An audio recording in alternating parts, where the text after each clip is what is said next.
Ready start.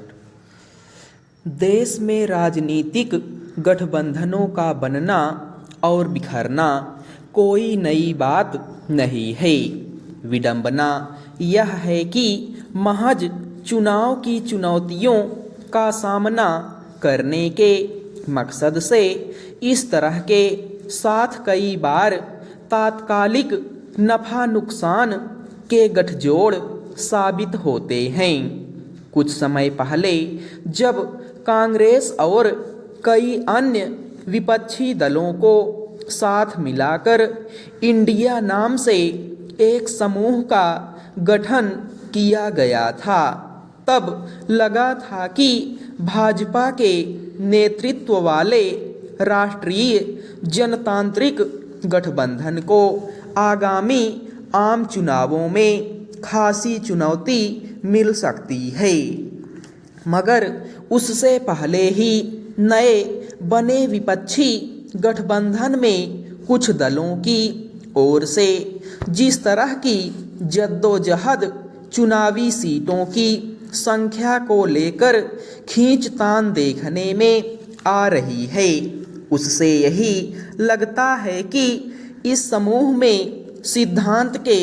आधार पर साथ आने की सहमति शायद नहीं बन पाई है,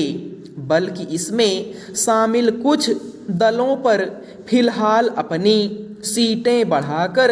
राजनीतिक शक्ति बढ़ाने की मंशा हावी है। गठबंधन में शामिल कुछ दलों के बीच स्पष्ट मतभेद और दूरी के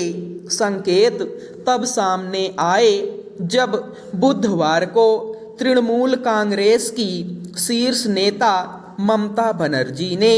बंगाल में सभी सीटों पर अकेले चुनाव लड़ने की घोषणा कर दी, तो दूसरी ओर पंजाब में आम आदमी पार्टी ने भी यही राग दोहराया। दरअसल राहुल गांधी की भारत जोड़ो न्याय यात्रा के बंगाल में आयोजित किए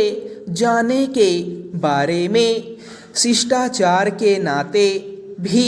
सूचित नहीं करने से लेकर कांग्रेस की ओर से अपने कई प्रस्ताव ठुकरा दिए जाने के दावे के साथ ममता बनर्जी ने एक तरह से अपनी नाराजगी छिपाई नहीं। उन्होंने सख्त भाषा में यहाँ तक कह डाला कि मुझे इस बात की चिंता नहीं है कि देश में क्या किया जाएगा। बंगाल में तृणमूल कांग्रेस एक धर्मनिरपेक्ष पार्टी है और वह अकेले ही भाजपा को हरा देगी। जाहिर है यह नए बने विपक्षी गठबंधन इंडिया के लिए एक तरह से झटका है, क्योंकि देश की राजनीति में ममता बनर्जी का अपना एक प्रभाव रहा है और अब वे विपक्ष की राजनीति के लिए एक महत्वपूर्ण कड़ी मानी जाती हैं। शायद यही वजह है कि उनके ताज़ा रुख और उससे जुड़ी आशंकाओं के सामने आते ही कांग्रेस सहित विपक्ष के कई अहम नेताओं की ओर से ममता बनर्जी और तृणमूल कांग्रेस को गठबंधन का महत्वपूर्ण हिस्सा बताते हुए इस मसले का हल निकाल लेने की बात कही गई है, मगर इसके अलावा भी खबर आई कि गठबंधन में शामिल आम आदमी पार्टी के नेता और पंजाब के मुख्यमंत्री ने राज्य की सभी 13 लोकसभा सीटों पर अकेले चुनाव लड़ने की बात कही है। सवाल है कि जब आम चुनावों के दिन करीब रहे हों और उसी मुताबिक विपक्ष को अपनी तैयारी करने की ज़रूरत है, वैसे में इस तरह की स्थितियां क्यों पैदा हो रही हैं, जिसमें गठबंधन के भविष्य को लेकर आशंकाएं पैदा हो रही हैं। देश के राजनीतिक परिदृश्य में जैसी चुनौतियां खड़ी हो रही हैं, उसमें एक सशक्त विपक्ष लोकतंत्र को मजबूत करने में मददगार साबित हो सकता है। फिलहाल भाजपा के नेतृत्व में राष्ट्रीय जनतांत्रिक गठबंधन अपने सामने कोई चुनौती नहीं मान रहा है।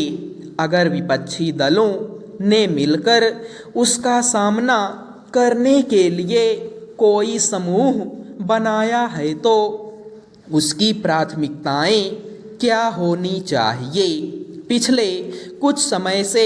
इंडिया समूह में जैसी खींचतान देखी जा रही है, उससे यही लगता है कि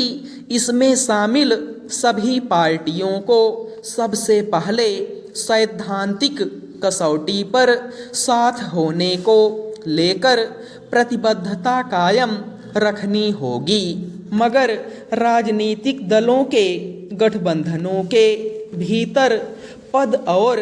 कद को लेकर जिस तरह की महत्वाकांक्षाओं का टकराव देखा जाता रहा है, वह अभी से